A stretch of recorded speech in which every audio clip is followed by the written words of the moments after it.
What does it mean to act on principle? We're going to go over that and my new topic that probably belongs in another video that we'll talk about later on in tonight's episode of the Mike Sennello Show. We'll also get to your live Q&A at the end of the show, as we always do. And as we always do, I'll start with the show off with, of course, a continued thanks to everyone who keeps sending out recommendations for my landscaping services. This is how I am able to continue doing fun stuff, because I have money to have time to do these sort of fun things. This basically, at this point, it's like get some sort of sponsorship, which if you'd like to sponsor the show, reach out to me, is how I'm going to be able to continue to do the show. So thanks to those of you who have continued those recommendations. The fruit of that labor, of course, being the before and after photos that I've shared with everybody. This is a project we completed last week for a bed installation. You can see the before and after, and we'll go ahead and go over, we'll go ahead and just show you the before first real quick. This is the before, and then after the installation of the bed, this is what that installation looks like. So if that's something that interests you, then please do reach out to me. Again, it's not just something that I like to do. It's how I feed myself, how I put a roof over my head, and it's how I pay my guys and how they put roofs over their heads. So a continued thanks for the continued recommendations to everyone who watches and everyone who continues out those recommendations. And for everyone who watches, as I've explained before, I am trying to expand the show into, as by popular request, by popular demand, a bit of a call-in show. So like I said, your opportunity to challenge me is going to come at the end of the show when we do our live Q&A, and I'll put the Discord link into the comments right now. This is the Discord link. If you guys want to call into the show, then I'm dropping the link into YouTube right now to join into my Discord server. Just hop on later on in the show and just go to let yourself into the Captain Phoenix voice channel, and I'll pull you into the show. Just drop that link over in YouTube, and now I'm dropping a link over in Facebook. Keith says hi. Keith, thanks. Swanhall, thanks so much for tuning in. Again, continued thanks to all my viewers. I wouldn't do this without the viewers. This is a huge part of why I do this. So before we talk about tonight's show and expand on the notion of principled action, let's start off with some generic good news. And I think I'm going to start doing that in general from now on, is starting off the show with some good news. Let me get that brought up for everybody so you guys can follow along.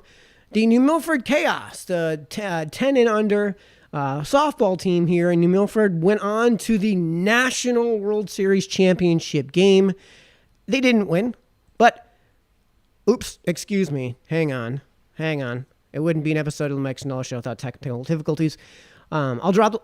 So here's how that reads. This is from Tincture Pitching. When our youngsters get a taste of success, we love it. Let's talk about one of those situations. New Milford Chaos went on a historic run, being the only team north of the Mason-Dixon line to ever make the Babe Ruth World Series title game. They finished the season 50-4, collecting 6 championship titles every one they entered. So that means every tournament they entered, they won. The Connecticut State title and the New England Regional title. They were 7-0 at the World Series going into the title game, but came up short. The Tincture Pitching trio of Ava Tong, starter, 24 innings pitched, Emily Shanks, closer, 13 innings pitched, and Haley Lathrop, 4 innings pitched, combined for 64 strikeouts in 41 innings. What a performance. That sounds like Jacob deGrom numbers, who sadly had to get pulled after he gave up a home run in the top of the 6th tonight after going 5 2/3. Perfect. Yes, we are proud of this crew and the Chaos team. Yes, we are proud of everything that comes out of this town. This is why I keep saying Pete Bass is 100% right when he says greatest town in the USA. Best town in the USA. Congratulations to the New Milford Chaos for their runner-up in the national championship here in the World Series for their age group. Always like to start off the show on I say always, I've only done this two weeks in a row, but I do like to start off the show with some good news. So since I don't want this whole show to be just a complete downer, congratulations to them. Let me know in the comment section if you want me to drop that link so you guys can follow along with that. Speaking of which, some things that have taken place that are going to hopefully pan out to something here with this show. As Mayor Bass explained during his town hall, the library project is on schedule and is set to complete by the end of the month or towards the end of the month. So, Mayor, if you're watching, I hope you are. Thank you so much for watching. Let's do a video tour. I'm going to reach out to the library at some point to see if they're willing to do that for their grand opening and have me bring all this gear and get a video tour out there for everybody so everybody can see it before they go and try that out. One of the cool things that the New Milford Library Project is going to bring is some major meeting space and a major upgrade to their infrastructure as far as their internet capabilities are concerned. So I may take the show over to the library at some point and maybe do the show from the library, or better yet, as you guys know, in the description of this video, I do have a series, a YouTube channel, an alternate YouTube channel called Mike Reads, which you guys can see right here. On this channel, we just do reading. I have some series on the full reads I've done where I find books and I read the entire book. And in some cases, what I'll do is a chapter by chapter read. And after I complete a chapter, we have a conversation about what we've just read. I have my reviews series. I have a series on Should I Read It? This is something where I think that might be cool to have in an IRL, a real-time experience where instead of having, say, some sort of, cross-dressing reading hour, why don't Mike have the shirt and tie hour or something like that? Or we read some economics, it's geared towards adults. We'll do it in the evening or something like that. And we take Mike Reads on the road to the library. Let me know if you guys want me to try something like that in the comments section here. Because I think it would be kind of cool to finally bring back that channel that I've kind of mothballed for now that I've been as busy as I have been with all the things I do, including that landscaping. And that brings us into tonight's show. And we started off with the question of, what is it to act on principle? There's more to it than just answering this question directly, and it's going to bring us to a post that the mayor put out that I actually disagreed with, and a policy that I actually am going to wind up disagreeing with when it comes to the mayor. And that's because in this case, I'm acting on principle. Principles are really nothing more than the statements that you hold.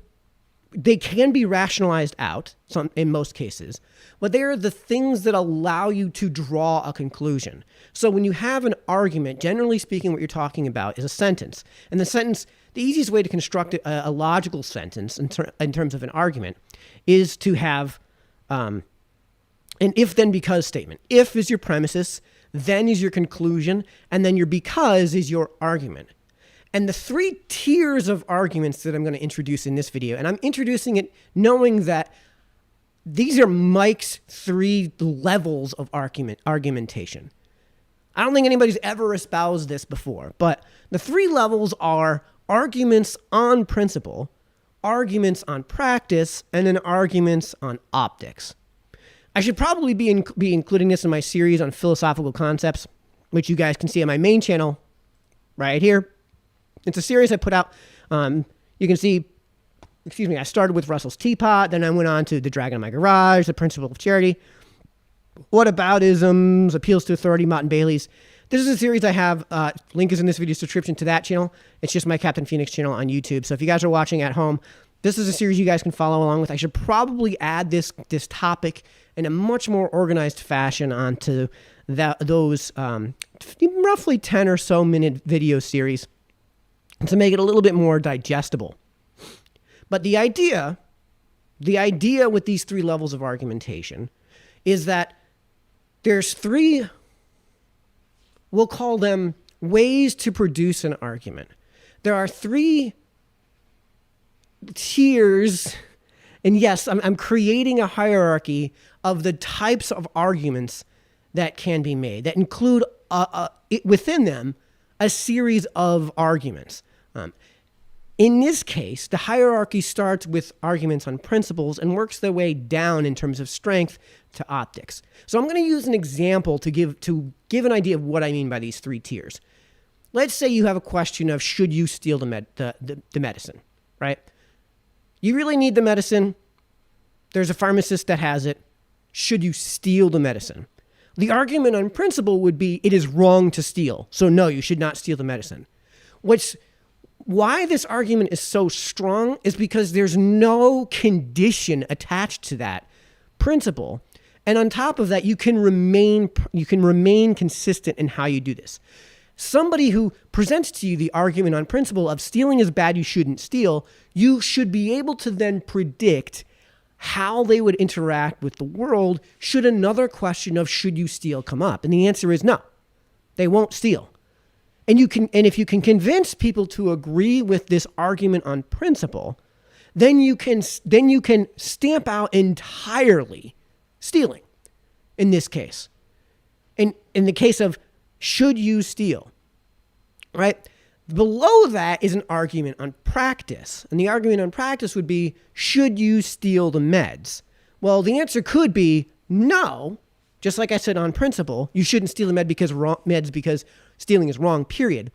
The next level below that is an argument on practice. In this case, you shouldn't steal the meds because there's another pharmacist right down the road that sells them a lot cheaper, and you can afford those meds that are a lot cheaper. The reason this argument is weaker than the argument on principle is because in this case, the argument can be used against itself. And this is how it would work against itself.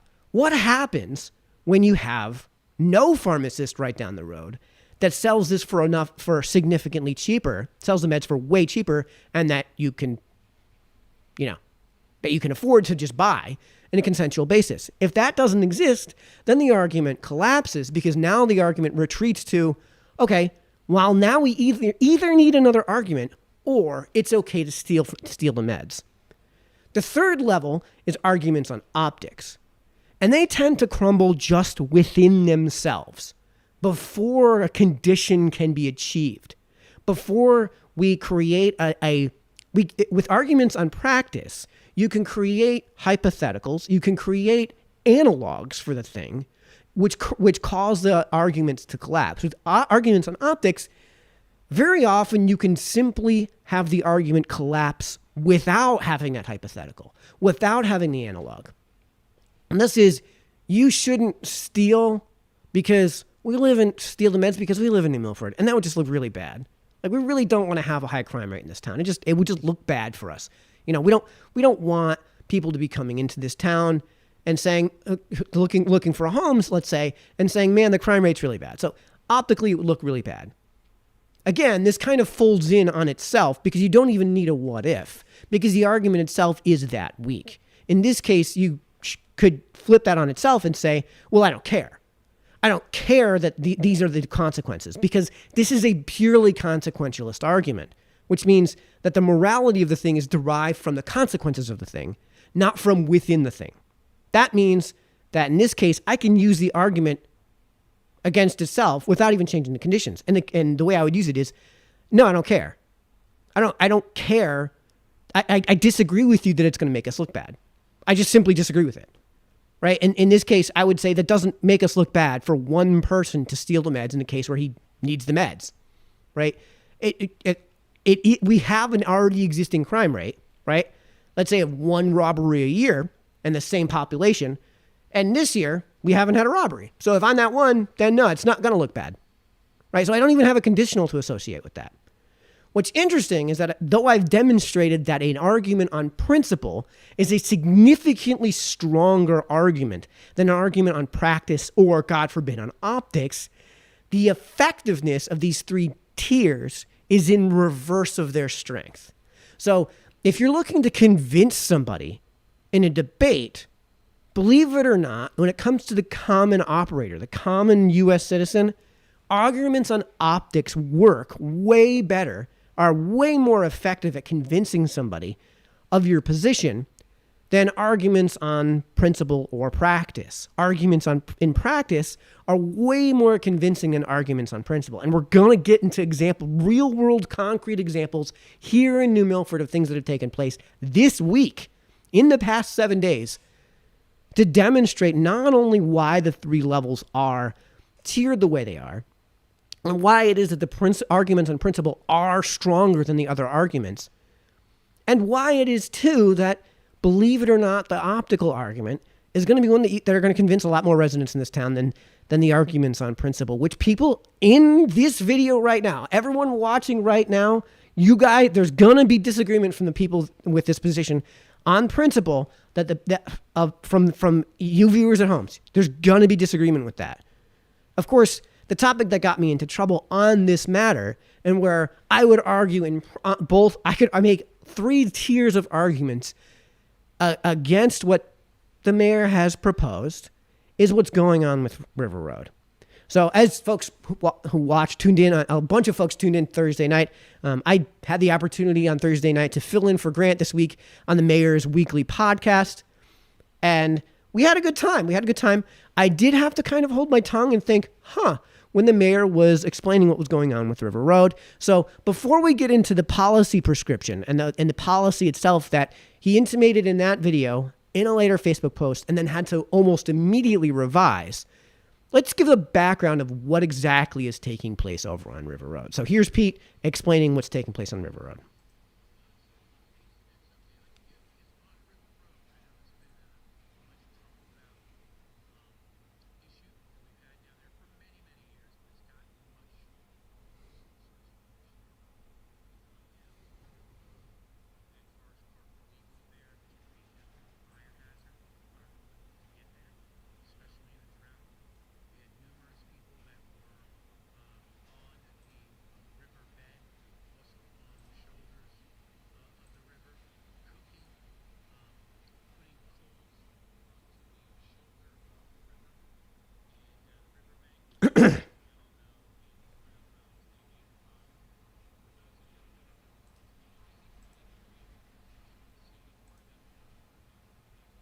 I had asked Sean from Waterwitch to go there and check it.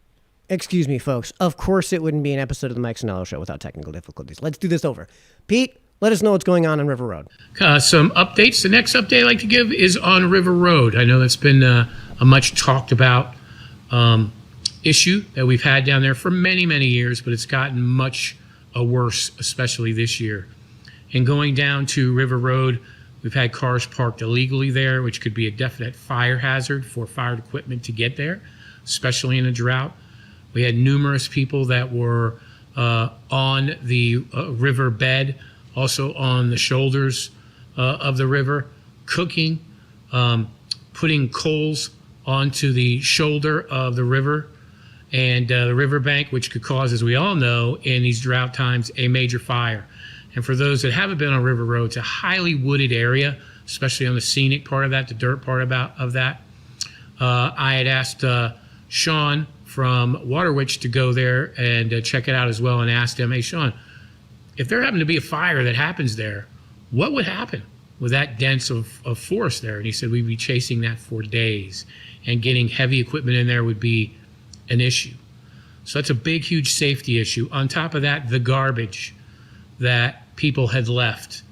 In speaking with Blaise Tuz, he's our Park and Rec foreman, I'd asked them to come in on early on Monday mornings to clean up the mess that we see there.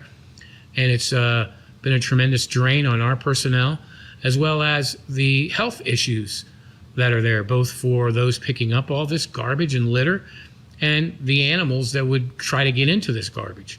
Things such as dirty diapers, beer bottles, all this stuff strewn all over the place. Most of the people that have grown up here or have been born here, they know about the river and they know how powerful it is. They know about all these undercurrents. A lot of people that are using River Road are not from New Milford. They do not know of the undercurrents. As I've gone down there many, many times, most of them, I'm going to tell you of the ones that I've talked to, over 90% do not know how to swim, which is another danger. The chief and I set a goal out when we were preparing for water courses in the spring of having zero in New Milford, 0 drownings. And one of these aspects was River Road. We wanted to make sure that we didn't have people go into there, try and swim, and drowned. While we were there this past weekend, we noticed a lot of kids that were in the river course, and they were using those noodle flotation devices. If we had stronger water, those kids would get sucked right down towards where they could get into where we produce electricity. So there are 3 issues to concern ourselves with here, with what's going on with River Road. And, you know, the 3 issues are preventing drownings, preventing forest fires, and preventing the proliferation of the piles of garbage that have taken over River Road. Let me get my audio tune right back into place, so we're right about there-ish is where we want to be. So what is the role of in the municipality on this? Now, we talked about principle. In this case, the principle that I would build all of this from is that we start off with axioms, and we'll get into that in another video. Let me know if you guys want me to talk about the relationship between axioms and principles. Axioms aren't really principles; they're just givens. A given would be that 1 more than 2 is 3, 1 more than 1 is 2, 1 more than 2 is 3, 1 more than 3 is 4, 1 more than 4 is 5, and we can derive from that the principles of addition, which are that 1 plus 1 equals 2, 2 plus 2 equals 4, not 5. So one of those conditions that we accept is agency. And that is that part of the human condition is the capacity for agency. And it is the defining line that is material, the material defining line between us and all other organisms. This is why when we build a moral prescription, when we build a moral framework, we build it for humans and not really for all other animals, right? When your dog bites a kid, right? You smack it on the nose. When the dog poops on the floor, you say bad dog and you take it outside, right? If a 30-year-old man comes in and poops on your floor, are you going to just smack him in the nose and say bad dog? Or are you going to have serious problems here? Are we talking about he's regularly pooping on the floor and he's 30? Yeah, how do we treat that? So because we convey unto all human beings this notion of agency, that they are agents, they are Ludwig von Mises's acting man. What that requires then is consent in all things. If you are an acting agent, in order for something to be moral, therefore, you have to have consent. You have to have the acting agent be an acting agent. You have to allow for agency to materialize, which means in allowing for that to materialize, you have to assume consent. This is where we get the idea of liberty when it comes to an individual. This is where we get the notion of individualism, is that they have that agency. And the only way to allow for that agency to materialize is with individual consent, and the imperative of all of that in things like consent of the governed. How do you determine if the governed have consented to their governance? Well, you cannot. Basically, it would require unanimity. Otherwise, you're looking at tyranny of the majority. And the only way to avoid tyranny of the majority is with devolution. Devolution means that the authority that you grant to a governing body increases as the, let's say, level of that governing body decreases. What does that mean? That means that what can 330 million people unanimously agree on? Not a whole lot, right? That the country should exist. That if we have invading hordes, probably not a bad idea to have one centralized body that, participates in specialization so that there's a military force where people are set aside and that's what they do. They train how to be a military. And if the Mongols invade, we have guys who are ready to just come to our defense. Beyond that we should have a system of laws, that we should have law and order, that we should have the protection of rights, that rights are inalienable. Well, I would argue that 330 million people should be able to agree on that rights are inalienable. There's a growing contingent of, we won't say who they are, who completely reject the notion that rights are inalienable. So what does that mean? Well, what can 330 million people agree on? Not much. What can 28,000 people here in New Milford agree on? Probably a whole lot more.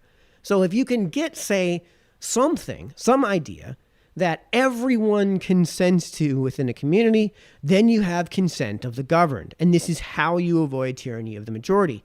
In certain cases, what that's going to mean is you're going to have to devolve these decisions down to the individual. By the way, this is why the United States is a union of several states, as our founding fathers mentioned ad nauseum in the Federalist Papers, which I did read. The totality of On My Mike Reed's channel link is in both the description and the comments. So do check that out when you guys get the chance if that's something you're concerned with. So in this case, what we're looking at is the role of the municipality, because these are things that honestly you're never going to agree on unless it gets devolved to the lowest common denominator? What is the community of people who would unanimously agree on how to deal with the situation involved with fires, how to deal with the situation involved with drowning, how to deal with the situation involved with garbage? What is the amount of garbage that the community is willing to tolerate in lieu of the cost of taking care of that garbage, right? So there's a price, effectively, that's going to be associated with picking up all of that trash. If nothing else, there's going to be a time input with picking up all that trash. If nothing else, there's going to have to be some sort of set aside enforcement wing to deal with the trash being strewn about the ground in the first place, to deal with the people setting fires, intentionally or unintentionally, having open fires in an area that you're not allowed to have open fires, and that everybody agrees you should not be allowed to have an open fire, at least in this community. Something that Bridgewater may have a different standard. They might have a different threshold of risk. So from a libertarian perspective, we talked about consent. Let's talk about the fires, right? What is the libertarian rationale? What is the argument on principle for having set aside some municipal level of fire protection? We just explained it. And that is that there is a certain threshold of risk the community is willing to assume. You can't just have forest fires running rampant, right? This community at the very least is going to say, no, we don't want that. We don't want that. We want Sean and all the fire departments to exist and to specialize in putting out these fires so that when a fire comes along, they can go ahead and put out that fire. We do want a police force so that if a patrolman goes up River Road and sees somebody, with a charcoal grill in an area where they're not allowed to grill, then this community is going to be in unanimous consent to having the police take care of that. Now, how they take care of that may not be something we all agree on, but the fact that there is an enforcement mechanism that we all unanimously consent to, that's the rationale for having that body. For having rules like the fire marshal, like the rules the fire marshal puts in place that say you're not allowed to have charcoal grills on these public thoroughfares that the government owns in the first place, right? If they're going to own that land in the first place, then there are going to be rules that we're going to be able to establish to reduce that threshold of risk. Maybe we're in Cookeville, Tennessee, where they have a very high threshold of risk, where they're totally okay with times of drought, people having charcoal fires. And there's going to be a risk of dingleberryness in this, that there's going to be some dingleberry that doesn't extinguish the flame before they hurl their coals out into the woods.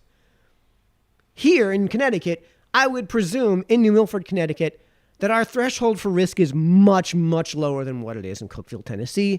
Therefore, our rules and regulations that we unanimously consent to are going to be a little bit different. And again, the only way we're able to achieve that level of consent is devolution. So there is a principled argument to be having some level of governmental involvement in all this. Now, when it comes to putting out the fires, again, that risk profile isn't going to be something we all perfectly align with when it comes to how it's going to be paid for. Should it all come from taxes? Should it all be things that, you have to pay into?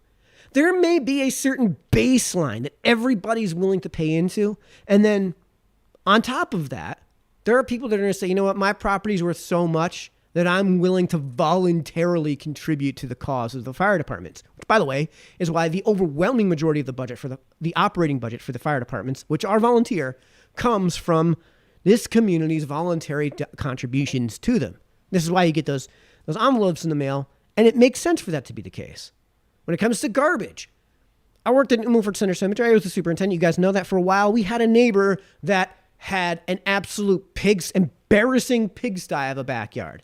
And we were constantly getting complaints from, it was a private sector cemetery. We were constantly getting complaints from our own customer base of the neighbor's absolute eyesore that they had to come to New Milford Center Cemetery and see every time that they wanted to go mourn the people in their lives that have passed on, right? Mourn the lives of the people that they love. When dad dies, man, I don't want to have to go to New Milford Center Cemetery and see that damned eyesore. Now, if it's private property, there's not much you can do about that. But if the community as a whole has a threshold of, when we're going down River Road, when we're visiting Sega Meadows, we don't want to see that much trash, right? Well, of course, there's a competing interest here, which is the cost to clean that up. So it would make sense to have things like litter laws as a hindrance to convince at least some people to not purposely spread garbage or negligently spread garbage, right? And that might be just simply the fact of like what we had at New Milford Center Cemetery. The fact that we had this eyesore next to us that came in after we did, that takes away from both the overall property value and, which is where the overall property value originates from, the day-to-day operations. It is harder to convince somebody to purchase a lot in Milford Center Cemetery if the neighbor if we have a junkyard right next door, because it looks awful. What we did was we planted arborvitae. There's a cost to doing that. There is a cost that we have incurred because of the garbage that our neighbor was piling up on his private property. So in this case, we're talking about what's effectively damages to the surrounding property values that the surrounding property owners haven't consented to.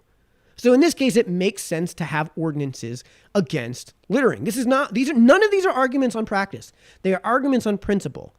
It's not just garbage bad. It's we as a community consent to a certain threshold of garbage that we're willing to pay to get rid of altogether and have taken out of our taxes. And on top of that, if it gets to a certain threshold, we're willing to say as a community, no. When it gets to this level, we need to have the police officers come in and just start issuing tickets for littering. And that's why littering is against the rules. When it comes to drowning, this is a little bit more of a practical argument than an argument on principle. But we all agree to unanimously set aside money for specialization of skills, in this case, the rescuing of people who drown. Again, the money for this doesn't have to come from taxes. And again, this is why the overwhelming majority of the operational revenues for the emergency services that deal with these drownings are voluntary contribution. Notice how none of these arguments are a for your own good argument. And that's because these are incredibly weak arguments. These aren't arguments on principle, because what is your own good? Who gets to say if it's for your own good? Where is the consent in all of this? I know it's for my own good. Do you know it's for my own good? Really? Are we really going to revoke consent on that matter? Are we really going to revoke consent because it's for my own good? Again, these are really weak arguments that aren't founded on a principle. I would argue that in this case, for your own good, when it comes to government, really isn't even an argument. Also notice that none of this is a protectionist argument. None of this is an us versus them argument. Protectionism being something when it comes to consent, you probably should get away from. And that's what Adam Smith was pointing out in his magnum opus in 1776 with The Wealth of Nations.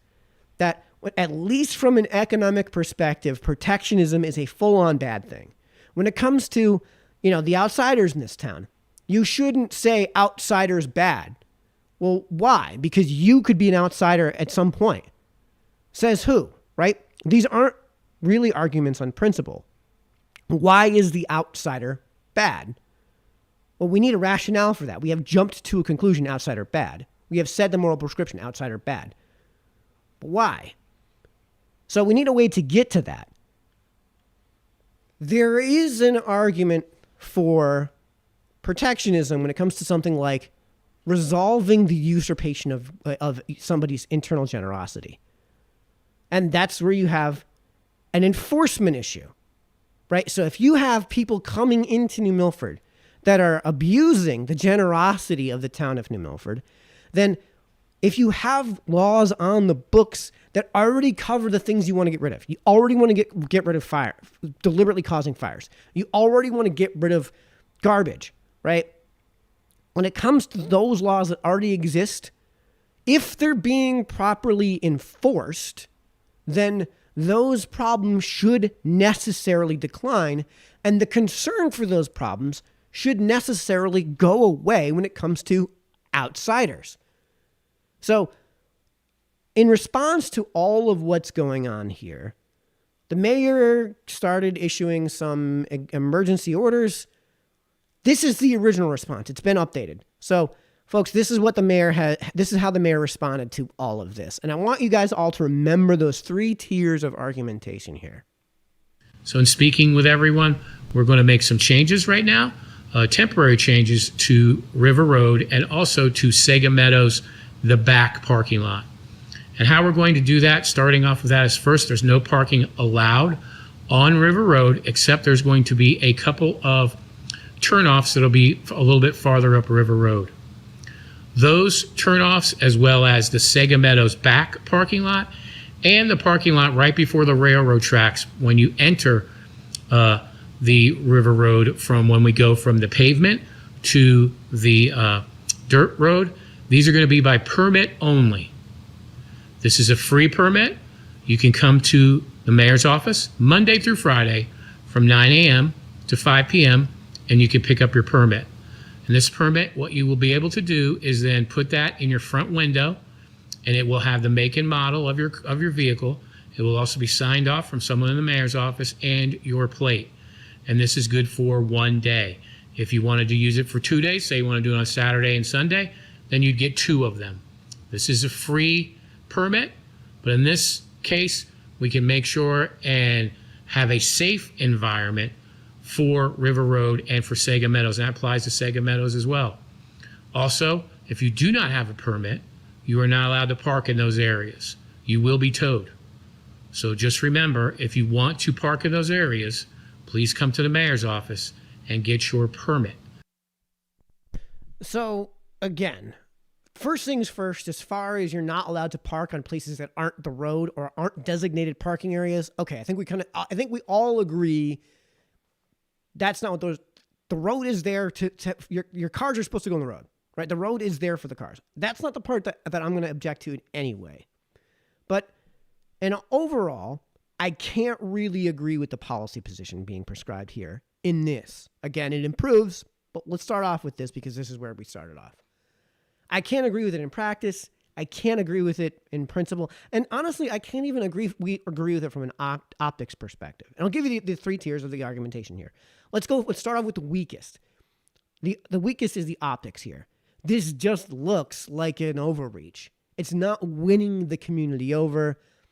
And you might describe it as optically unfair, or that it may lack compassion. Okay, I can explain why I would propose those arguments, but I can also explain why those are the weakest of the arguments against this sort of thing. And the question, of course, then becomes, well, how do you define fair? What do you mean by an overreaction? Why would this not win the community over? I actually agree with this, so therefore I don't think it's unfair. I don't think it's an overreaction. I don't think it's reactionary politics. I don't think telling people that come to New Milford, if you want to park at New Milford on River Road at these parks that are owned by the town of New Milford, that are owned by the public, that you need a parking permit. I don't think if you're going to tell people that from the outside that's going to look bad on us. I don't think that people are going to come to New Milford and be like, man, I really kind of hate this town now, and I'm not going to buy property in here. These are hyper consequentialist arguments, and as we go up through the ranks, it's going to become less of a consequentialist argumentation, and that's also because, and they're also going to become much stronger and more rigid arguments.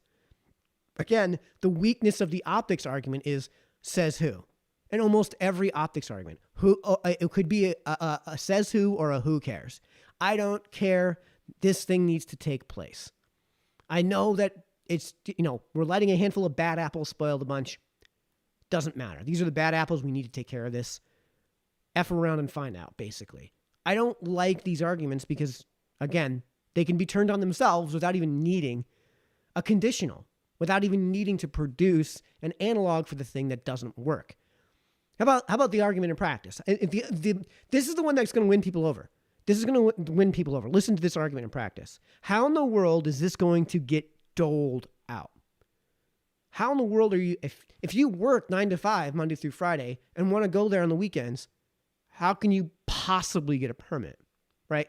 The answer could be tough luck. The answer could be we're trying to limit the number of people that get there. Again, that's an argument that falls apart in and of itself. But, what if someone was just a smartass and said, I want these dates, and what they did was they used an Excel spreadsheet to just print out every date for a year. What if 10 people were smart enough to get in line and do that? I mean, is Pat Hamburg supposed to just sit there in front of a printer all day? Is that really what we're doing here? Are we really going to just blow through ink and toner so that, again, some smartass can come through? Here's why the practical argument doesn't work. Well, what if there was just some bot, just some artificial intelligence that could just pump it out?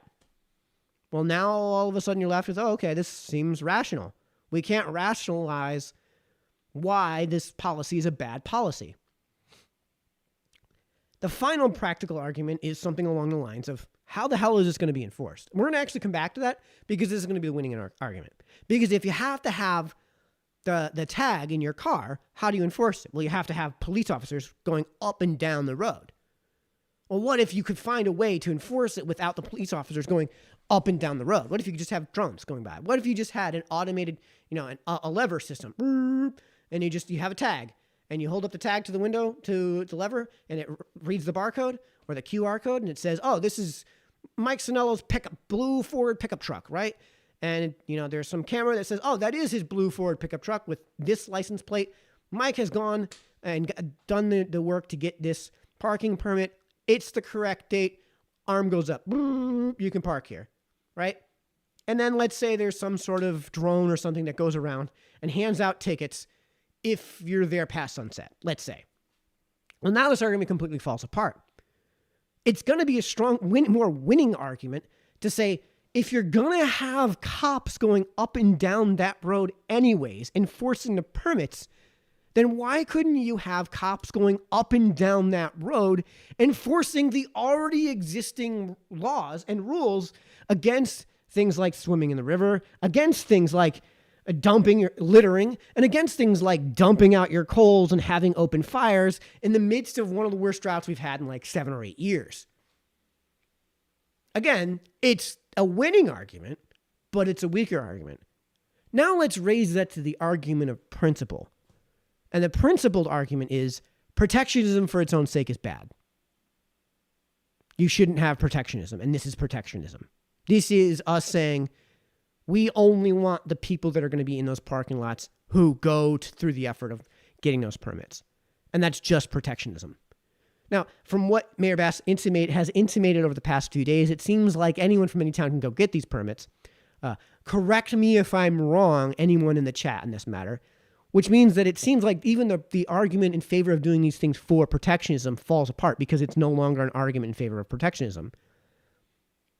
The other argument would be, of course, you should not need a parking pass to park at a public parking area where there isn't a clear and direct outsized cost for doing so. The permit's free. So in this case, obviously this argument falls apart. Like the argument in favor of the permits, if it's going to be there to offset a clear and direct outsized cost, well, then it can't possibly be doing that because the permit's free. These are much more rigid arguments. Again, protectionism for its own sake is bad. So if you're going to produce the argument that we're doing this for protectionism, bad argument. Find another argument. If we're going to do this because it's necessary to do it for your own sake, well, says who? It's for your own good. Well, says who? Again, this is where the drowning things come in, right? If you're going to be an idiot, then you should be allowed to be an idiot. But, of course, now we have to go rescue you if you're going to be an idiot. But we have to put out a fire if you're going to be an idiot. But we have to clean up all this trash if you're going to be an idiot. I would say more of an ass than an idiot. So in this case, the argument that's going to win people over really is the argument on practice, and maybe even the argument on optics. But the stronger and better arguments are the arguments on principle. And because I'm able to swat at and because I've presented the arguments against this at such a deep-seated level, because there were so many obvious arguments against this permitting process, the policy got quite a lot of pushback on its original post, which you guys can see here. This is from Mayor Bass on August 5th. Man, he really needs somebody to do his social media so it's a little bit easier to read. Update, River Road. This week I met with NMPD Chief Cerruto, Captain Will Coxon, DPW Director Jack Healy, DPW Highway Foreman Mike Boucher, Fire Marshal Kevin Reynolds, Water Witch Second Assistant Chief Sean Delaney, and Park and Rec Director Dan Calhoun and Park and Rec Foreman Blaze Tuz. If any of you guys are watching, let me know if I've gotten this wrong as to who's allowed to go get those permits. I'm pretty sure anyone from anywhere can go get those permits if they go through the effort. Concerning River Road and the safety of our residents, those using River Road and the back parking lot of Sega Meadows. This is the north parking lot of Sega Meadows. With this in mind, we are making some changes on River Road. River Road parking by the train tracks and the back parking lot of Sega Meadows on River Road. The use of parking in these areas starting Friday, 8/12/22. That is this coming Friday, so you still got a chance to use it without any permitting, folks. Will be by permit only. You can obtain a one-day permit at the mayor's office Monday through Friday, 9 a.m. to 5 p.m. This is a no-cost permit that must be placed in the front windshield for the day of use. If you do not have a permit, your vehicle will be towed. That's a pretty severe punishment, and I want you guys to keep that in mind as we go through this. There will be no cooking, fires, or swimming allowed on River Road. This is for the safety of those using River Road, citizens, and our first responders. What it should say is this is for our community. This is for the taxpayers who have to constantly keep paying for these things and don't want their houses to burn to the ground when a forest fire goes out of control and don't want to have to pick up all this garbage. So that would be a better argument than a safety argument. Well, the safety argument, of course, is the argument on basically optics, maybe on practice. It's not the argument on principle. That's the argument that's going to win people over. This is for the safety of those using River Road, citizens, and our first responders. Our goal this year is to have 0 drownings, which is a very, not only achievable, but a very meritorious goal. This is an absolutely virtuous goal. I think it's actually achievable. To what lengths are you willing to achieve this goal? I don't think that at all costs should ever be considered. On principle, at all costs is a bad rationale, is a bad standard, because at all costs includes things that are completely heinous as part of those costs. Our goal this year is to have 0 drownings in New Milford. Our Park and Rec teams have been taking out large amounts of garbage strewn on the riverbanks and River Road. If you are caught littering, you'll be ticketed the max amount by law per offense, which, again, if you're acting on principle, if you're going to issue a ticket for the thing, then it should be the maximum amount. Why would you reduce that amount? Why would it be anything other than the maximum amount?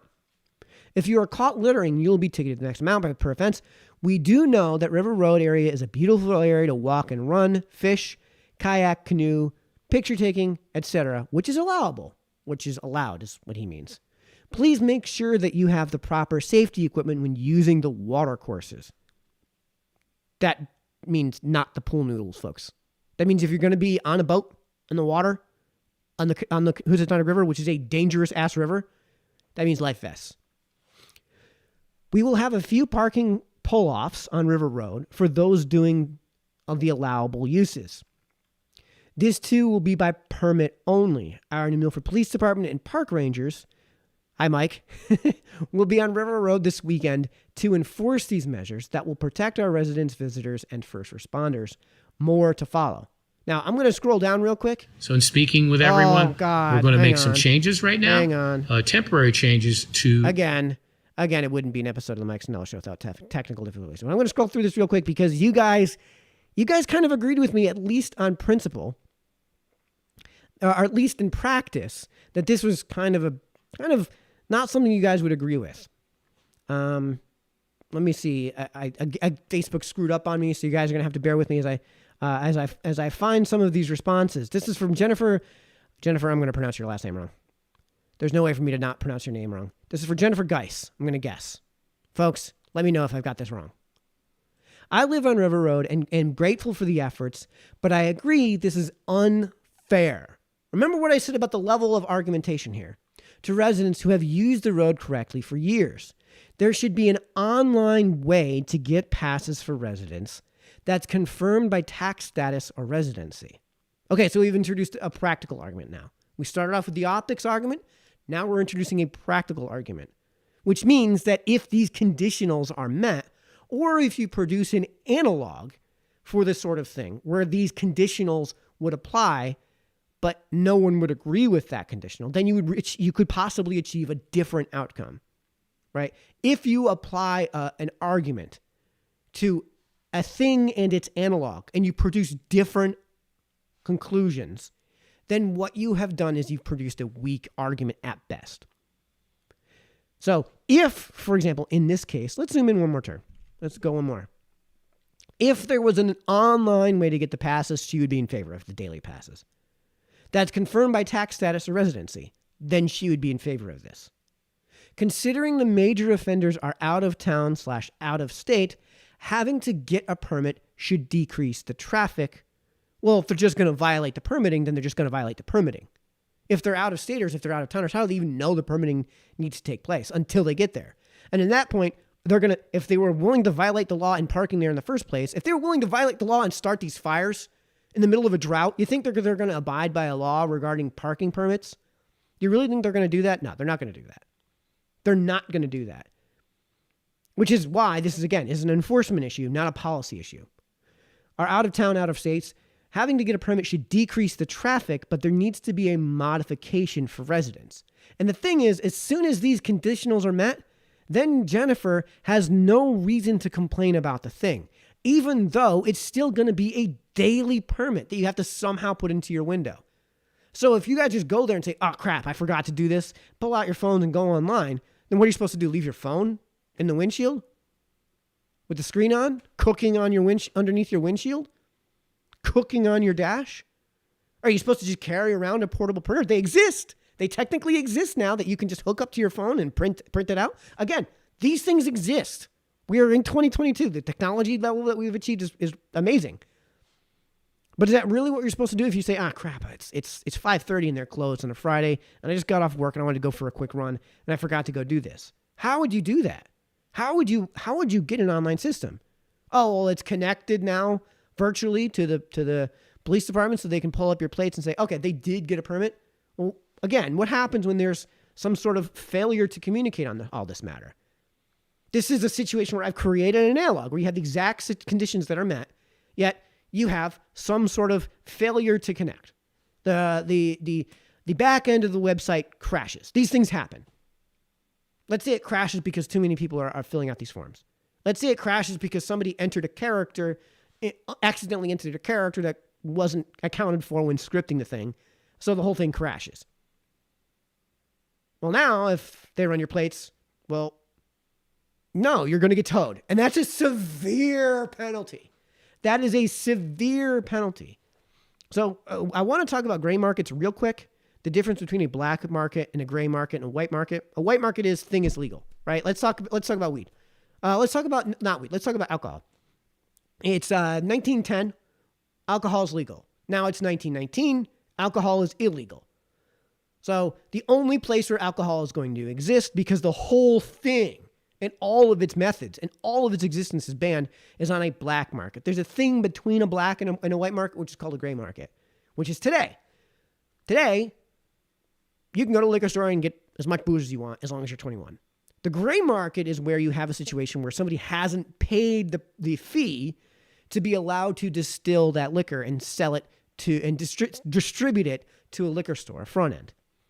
If you haven't paid that, then it becomes smuggled hooch. Then it becomes technically illegal, but it's kind of a gray area because you just the thing that would make it legal is just paying the permit fee, and all of a sudden it instantly becomes the tax stamp in this case, and it becomes instantly illegal. This is the gray market. And that's basically what's going to wind up being created here, right? So the penalty is extreme, right? The cost to avoid that penalty is fairly low, but if you multiply the penalty by the likelihood that you're going to incur the penalty, the enforcement rate, that's going to create a number, let's say. And now you're going to say, all right, what are the alternatives here? And what are the costs to avoid that cost and then seek out an alternative here? Which again means that the variable that matters is enforcement. We're going to come back to that in a matter. Guys, let me know if you want me to put out something on gray markets so you guys can better understand them. Yeah, and this is a follow-up from Stephanie Wellens-Donnelly. Jennifer, I'm so sorry if I'm mispronouncing your name. I don't know how to pronounce it. I definitely agree. Would be a big inconvenience every time I want to take the dog for a hike. You have to look to get a permit, and especially for weekends when town hall is closed. If there was a way to get it online and print it out, it would be more convenient. Again, what happens? New Milford's a huge town. What happens if you live in the extreme south end of town by the lake? I know a lot of people that do. Almost in Brookfield, on the lake. And you go all the way up to Sagan Meadows and, I forgot my permit. Now what? You're going to go home and print it out? You're going to go all the way back home, print it out, go online, get your permit, print it out, come all the way back? No, you're not going to do that. You're not going to do that. As long as the enforcement is what it's going to be, which is not going to be a police officer going up and down. Now, those roads just all day, because no one's going to be okay with that. Right? Everyone is okay with there being a parking enforcement officer for downtown, where there are lots of cars, lots of parking spaces that are in some way restricted. And, there's a reason to have somebody going up and down those roads. When it comes to River Road, that seems draconian. Again, optics argument. We haven't yet really gotten to the point of the argument on principle, which is that you really should not be engaging in this in the first place. You really should not be looking towards these permitting in the first place. The code of ordinances is already insanely massive, right? You don't want these things to be expanding. You want to allow for mutually consensual transactions, which these permits don't do. So the obvious response to all of this is what would be a huge improvement to this, at the very least when it comes to the daily passes, is say like a monthly, seasonal, or yearly pass, as Amber Warner, well, let's see if this shows up correctly. It does, great. As Amber Warner points out, and got a lot of likes here, thanks for the update, New Milford Mayor Pete Bass. Hoping this idea can evolve a bit for residents, maybe a pass for the month. I can appreciate needing to get things under control, but a pass just for the day seems a bit strict for the local residents who regularly use it. This is an argument on practice. You don't always know what your weekend plans are until it's here, and not having a pass would rule out taking advantage of a great place. Which means that if it was a seasonal pass, you're totally in favor of it, right? So again, I went over why these practical arguments on practice are weaker arguments. The Mayor Bass did respond, because he does respond to pushback. Hi, Amber. Here, let me bring that up for you guys. Hi, Amber. Yes, this is a work in progress. We will continue to refine the process as we move forward. And he did. And that actually brings us to the post that I put out. And yeah, let me just bring this up for you guys so you can see real quick. And that's the post that you guys responded to here. I have to disagree with the mayor on this one. Mandating daily passes is a step too far. We'll talk about this on Sunday's show, and we're doing that right now. So folks, let me know what you guys think, because I've laid out all of the arguments. Now, I do have to issue just a quick correction. The reason there was at least some pushback on this, and let's go to Matthew's pushback on this, because he actually presents all of the arguments and presents the ones that he's in favor of. So I'm going to pull out Matthew Rigwin's argument in response. The reason that I made a mistake here, I shared the wrong post, which we're going to get into in just a second.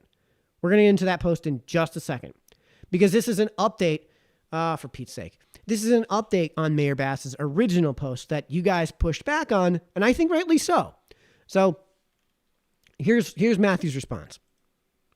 I don't love here we go. I don't love the restrictive approach from a libertarian standpoint, but as a realist, this situation has gone on long enough.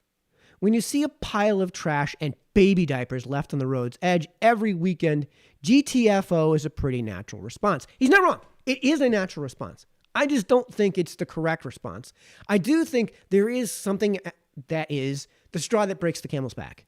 That you have usurped our generosity, and now it's time to either enact laws that should have been there in the first place because this is our threshold, or start enforcing the already existing laws.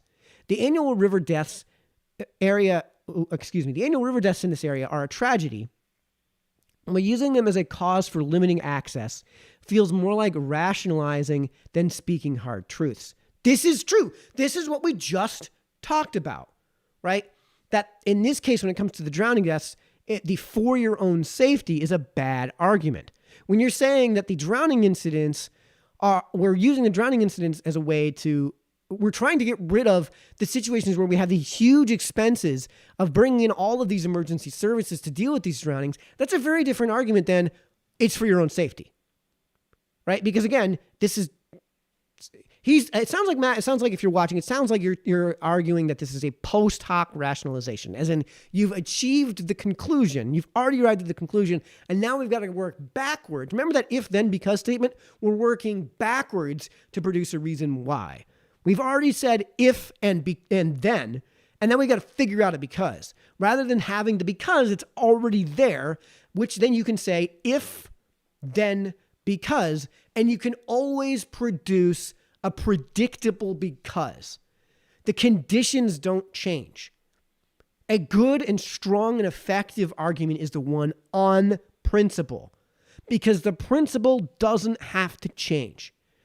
The whole sentence, the whole statement can be if premises, then, which is the then argument, in this case on principle, if premises, then conclusion because principle. In this case, you can change the if. You don't have to change the because to arrive at a reasonable then.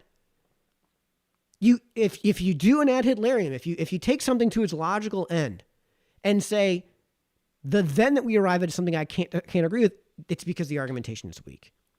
And this is kind of what Matt is pointing out here.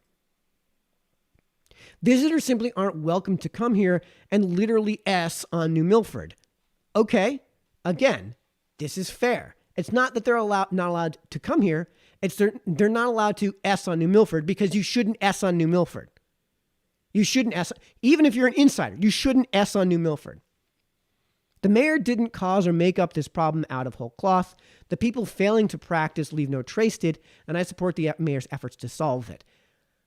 Here's where I'm going to disagree with Matt, because I don't know if he means these specific efforts, which I would disagree with, or if he means I would support the mayor's efforts, whatever they wind up being, even if they are completely draconian. So we have all of the levels of arguments in Matthew's post here, and you have some reasonable and principled arguments that we're not really hearing as far as pushback is concerned. And that's because, again, they aren't the winning arguments. The winning arguments are the lower tier arguments. And I really want people to start moving away from being won over by optics and practical arguments, to start acting on principle, because that's how we come to agreements. That's how we get to a place where all of your conclusions are going to be reasonable, that all of the things that we prescribe are going to be reasonable because they've been reasoned, because there is a principle that doesn't bend and doesn't have to bend based on whatever you put into it. Again, I did make a correction here on this post because this one in particular is an updated post. We'll go ahead and read it because as it reloads, because Facebook is terrible. Update on River Road: as we continue to refine our process as it pertains to permit parking on River Road and parking by the train tracks, Sega Meadows parking lot in the law on River Road, and the allowable pull-offs on River Road. In speaking with our town attorney, we will now, for New Milford residents, offer a seasonal permit for these areas. This is a major improvement because now all of the practical arguments are gone. All of them. Both the seasonal and day passes will be available in the mayor's office Monday through Friday, 9 to 5. These are no-cost permits that must be placed in the front windshield for the day of use. If you do not have a permit, your vehicle will be towed. A reminder that the permits will start Friday at 8/12/22. There will be no cooking fires or swimming allowed on River Road. This is for the safety of those using river roads, etc. We went through all that, and we went through the fact that there are plenty of arguments the mayor could put in place that would be better arguments than just it's for your own good. Because again, says who? Says who? And again, it's for a safety concern. Well, what's the level of safety you're willing to assume? And there is a bar, right? Because if you want to be just locked up in a cell the rest of your life, that level of safety will significantly increase, but at what cost? In this case, again, this is taking a weak argument to its logical end. And that's why the better arguments would be arguments on principle that I've actually produced for everybody. And that actually were brought up. Let me just bring up my notes here. And, they were brought up in the last meeting. Before we get into that, though, I presented everybody the libertarian take on all of this. The seasonal pass is a major improvement. It resolves the arguments on optics. It resolves the arguments on practice. So now what we're left with are just the arguments on principle that I'm guaranteeing you guys aren't all going to be on board with. These aren't winning arguments because they just aren't. Because most people operate at these lower tiers. But they are the stronger arguments. That in this case, what we're dealing with is not a policy issue, but an enforcement issue. We already outlaw the things that we don't want, which are the open campfires in the middle of a drought, which are the piles and piles and piles of trash. We already outlaw these things. We probably already outlaw swimming in Housatonic River. So to me, how do you enforce the permitting, right? And if you're going to go to those lengths, why wouldn't you just enforce the already existing law? So this is where my pushback is on principle. I'll give you guys the libertarian take, which is, of course, that I'm just not a fan of permitting in general. It's still, and I told you, it still seems to be self-defeating. In order to enforce the permitting rule, you'll have to do the exact thing you'll need to do to enforce the actual problems, which are already illegal. And I know what the gaslighted response is going to be. People will, Mike, you're saying people will break the rule, so it shouldn't be illegal. No. If the thing itself is bad, right? And you don't make murder illegal to get people to not murder. You make murder illegal because it is itself bad. And this is, it doesn't matter how many people abide by it because murder is itself bad. It doesn't matter how many people are committing murder. Even if it's zero, murder is itself bad, therefore it should be illegal. That is the principle. And this sentiment came up during the last town council meeting about putting together a hot work ordinance. And I'll share with you guys the link. This is the town council meeting from July 25th, 2022. You guys can find that by going to YouTube and looking up the town of New Milford's YouTube channel, and it'll be the second video that's on there. Easy enough to find out. It will be a huge help for everybody to subscribe to the town's YouTube channel so we can achieve the 1,000 subscriber threshold and necessary to qualify for YouTube's automated live captioning service that would make that much easier. I'll go ahead and let me get my notes out so I can drop the link to that meeting. Excuse me while I pull this out real quick. Excuse me while I whip this out. So here's the meeting link. I'm going to drop this in YouTube. And here we go into Facebook. So, sorry, I shared the wrong thing. Why did it not copy correctly? Yeah, okay. So this isn't showing up. Awesome. Anyways, so you guys can just go to the Town of New Milford's YouTube channel and find that. But anyways, there was a hot work ordinance that was proposed. Not that the ordinance itself was proposed. It was proposed that we put together a hot work ordinance in response to the New Milford High School roofing fire. And so people understand what the background was, what the rationale was. Here's what that looked like. Item 11C is a discussion and some possible action on the creation of the hot work ordinance. So thank you, Katie. So as Tim had brought up a little bit before, in speaking with Fire Marshal Reynolds as he's still going through his investigation, one of the things that he recommended to us was the creation of a hot work ordinance for the town of New Milford. As we had said before, Tim had said before, a lot of towns this size really don't have those, but we feel the need to be a leader in this and to create this type of ordinance for hot work in New Milford. By your approval tonight, that gives us the opportunity then for me to talk to Randy DeBella about how we can begin that process of creating the ordinance. So we don't need more ordinances. We really don't need for this Bible of a code of ordinances to get any larger. And again, the libertarian take on principle is you shouldn't be a fan of creating new laws. You should be a fan of liberty. In order to have you have the concept of agency. In order to have agency actually materialize and manifest, in order for that to be a truism, you have to accept consent. In this case, what that means, you have to devolve this decision, which of course necessitates liberty, which means that you have to just devolve wherever reasonably possible this decision making down to the individual level. And more ordinances just takes away that liberty. Good on Joe Fiala for bringing up what is effectively the libertarian take on principle. And he goes on to explain the practical problems and explain all of the optical weaknesses. And Nahum, of course, concludes all of that with a brilliant agreement. I'm not a believer in putting in more rules and regulations and ordinances. We have insurance. We have the ability to file civil lawsuits. We have so many avenues for when people do things wrong. Every time somebody does something wrong in the way of a business in this community, we develop another ordinance. Then all of a sudden we're into these massive books of ordinances that don't get us to any solutions. So I'm not a big believer in more laws when we have laws and civil litigation that can correct these problems or address them or pay damages for people doing things wrong. And then the only thing that come to mind is this tree ordinance we tried to put in years ago when somebody cut down a slew of trees in front of their property. It must have been on town property. So we have the right to sue them for the value of our trees. And I've always been a believer in that. Mike? Yeah, just to pile on top of what Joe's saying, what would this ordinance have done for the high school?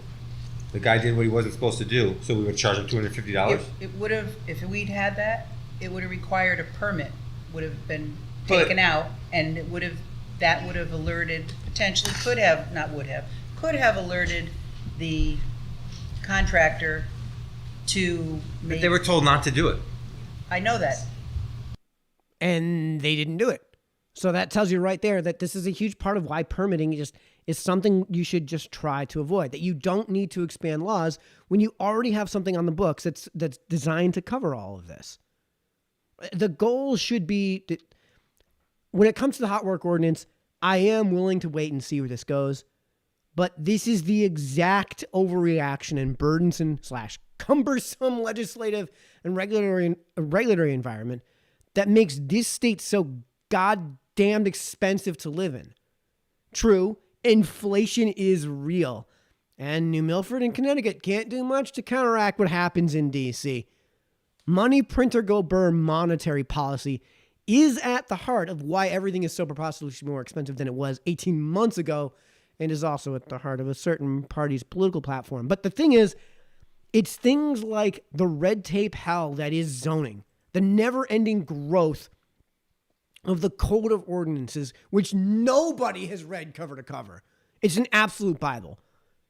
And it is honestly reactionary politics, just like the 2 town council meetings ago when the Fair Rent Commission was created, that makes life just more miserable.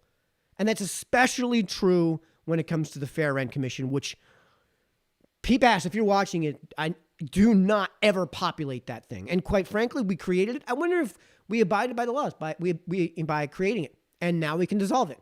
We did what we were told. We created it. Let's dissolve it. But I don't know. I'll have to put out another lecture or lecture series on some pretty basic economics and philosophy.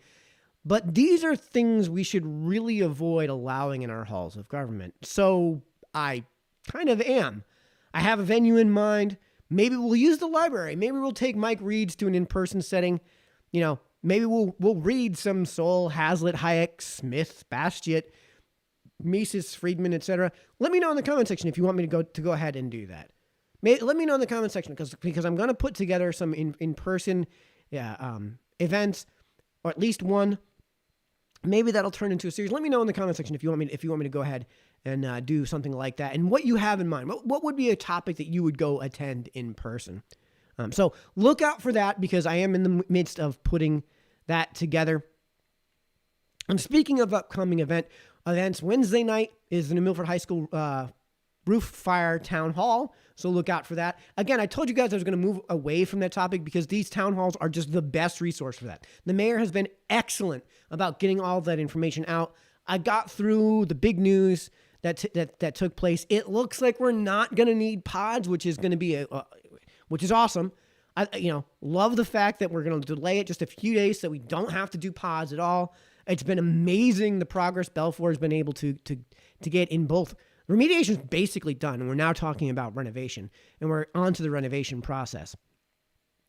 On Tuesday, the 9th, is the GOP primaries in Connecticut, so that'll be an interesting thing. Let me know in the comment section if you guys want me to do a live stream for that. I might just do it anyways, depending on whether or not I have some time to put together a live stream for those primaries. We have a Senate seat that the GOP is looking to, that the GOP is going to have a primary for here. And there's some other local, lower level offices where there are going to be some primaries. Hoping to have some of those folks on. Do reach out to them if it helps if you guys bombard them with requests to come onto the show so we can talk about them, so you guys can have more direct access to these candidates and get to know them and be a better informed voting public. August 9th also happens to be the 77th anniversary of the bombing of the atomic bombing of Nagasaki, which in response to that, I have to push back real quick. This will be the last thing we really talk about before we get into Q&A. So get those questions ready. If you want to the link is in both the comment section and this video's description. If you want to come in and call in to my Discord server so you guys can hop in, go to the Discord server, and then when you're there, hop into the Captain Phoenix voice chat if you want to call in. Happy to pull you in as soon as we get into Q&A. But this is kind of a bad take from within the Libertarian Party ranks. It's been circulating throughout, not only the Libertarian Party of Connecticut, which I'm going to show you in a second, but all of the other local affiliates and, Libertarian Party of New Hampshire, Tennessee, NLP National. This is kind of a really weak take. Let me know if you guys want me to go into more detail on that, and because we're way over on time, and we'll talk about this at some point. 77 years ago, 100,000 civilians, men, women, and children were murdered, love the framing here, by the U.S. government in a flash of white fire or slowly destroyed by radiation over the years. 3 days later, it happened again. It was unnecessary. It was evil. This was put out just a few days ago in response to Hiroshima. And then they have some statements here that were contemporaneous that really don't actually support that claim. Yeah, libertarians, guys, I know we really hate war and we really hate foreign intervention, but this assessment of things on the ground is just false. It's just false. First things first, you judge a decision based on the information that was available at the time. What they're talking about here is information that wasn't available until years after the war was over. So first things first, you're doing it wrong. Second, even at the time, even contemporaneously, let me turn the volume up here just a little bit so you guys can get a little bit better. No, I mean, we were looking at a Japanese force that was exploding in enrollment and enlistment in the lead up to what would have otherwise been a land invasion.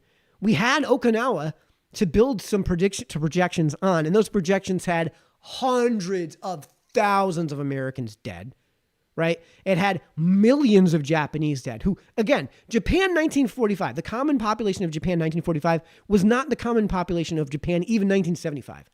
They were religious fanatics in 1945. And They worshipped at the altar of their god emperor. They viewed their emperor as a direct descendant of the gods, because they weren't monotheistic. They were polytheistic. They viewed him as a direct descendant of the gods. So no, this is why the governing body was not only took a second seat to the emperor. The governing body had to go to the emperor after we dropped the atomic bomb on Nagasaki and say, you've got to go out there and convince the population that we're going to have to fully capitulate to these terms, because they're not going to go for it without you. And Hirohito was not about to do it. He wasn't about to do it until the bombs at Hiroshima and Nagasaki went off. So the Libertarian Party, like, this is just there's arguments against the use of the atomic bombs. They're not very good, by the way, but this is not one of them. The assessment on the ground at the time, the information that was available at the time, all said that the atomic bombs saved hundreds of thousands of American lives and probably millions of Japanese lives.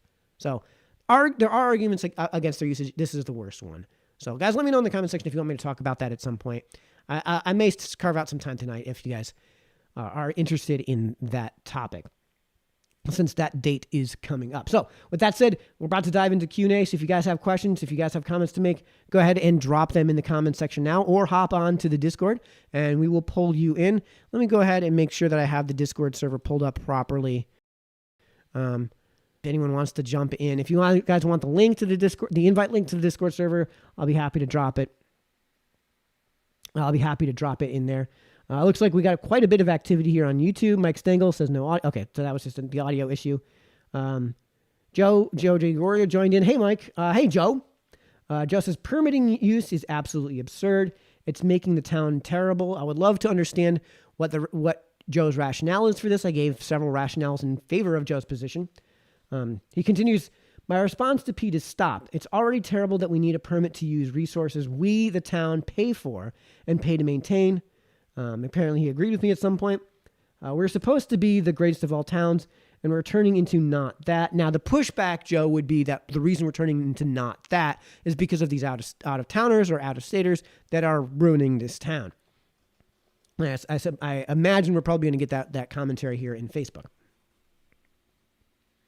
How about if you're not a resident gets added and the town and we, the residents of New Milford, get to use all public assets free of restrictions. That would be kind of like how the state parks work, where I believe they're either free for Connecticut residents or next to free for Connecticut residents. And if you're out of state, there is a pretty whopping fee to use things like Mount Tom State Park. Mike Stengel, is the Sega Meadows Trail part of the plan of an expanded multi-town river bike trail? Kind of. Mike, if you want me to go into that, let me know.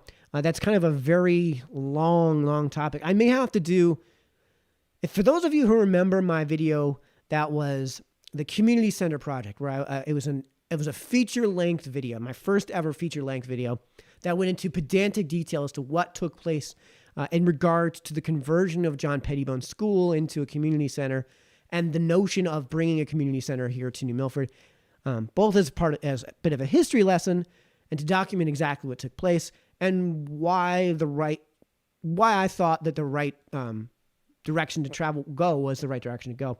So that's a huge project. That's going to be a lot to go over if we're going to go into the River Trail project.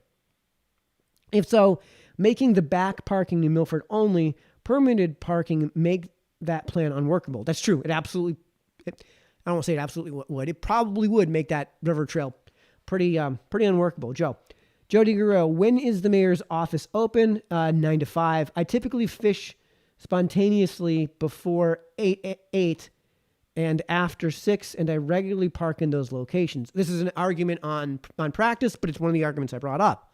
How the heck are you supposed to obtain a permit if you can't obtain the permit, if it's outside of those hours? Now, the way you would do that, of course, is to have an online version. And what are you supposed to print out that online version? Or are you supposed to just, again, put your phone in the hood of your dash to just, underneath your windshield in your dash to just melt in that heat? All town parks, Joe again, all town parks should be free to all town residents. This is an argument on principle. I don't know if I agree with the principle, but this is an argument on principle. See, I don't have to to disagree with the conclusion, right? Because if it's an argument on principle, the only way to defeat an argument on principle is to disagree with the principle, right? Like you can't agree with the principle. You can't produce an analog for the conditions that for the inputs, the if part of the if then because statement. You can't change that and destroy the principle if it's an actual principle. You have to attack the principle itself, which means you have to find the reason for the principle. This is a much harder thing to do. Not that I necessarily agree with this, but this is an argument on principle.